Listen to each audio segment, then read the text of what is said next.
সুজি ও বেসন দিয়ে দারুণ কিছু স্বাস্থ্যকর রেসিপি বানাতে মন চাইলে এই রেসিপিটা বাড়িতে বানিয়ে দেখতে পারেন। নমস্কার, আমি রুমি। আপনাদের সবাইকে আবারও একটা দারুণ স্বাদের রেসিপিতে স্বাগত। প্রথমে আমি 1 কাপ বেসন নিয়েছি, মানে 150 গ্রাম বেসন, 100 গ্রাম দিয়ে দিলাম সুজি, আর দিয়ে দিলাম 100 গ্রাম টক দই, অল্প একটু লবণ দিয়ে দিলাম, আর দিয়ে দিচ্ছি বেকিং পাউডার। তারপরে বেশ কিছুটা পরিমাণ জল দিয়ে সমস্ত কিছু একসঙ্গে খুব ভালো করে মিশিয়ে নিতে হবে।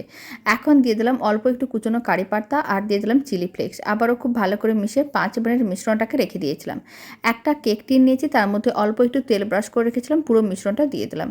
কড়াইয়ের মধ্যে জল নিয়ে জলটা গরম করে নিয়েছিলাম, আর কেক টিনটা দিয়ে ঢাকনাটা বন্ধ করে এইভাবে হাই ফ্লেমে 10 মিনিটের মতন রান্না করে নিয়েছিলাম।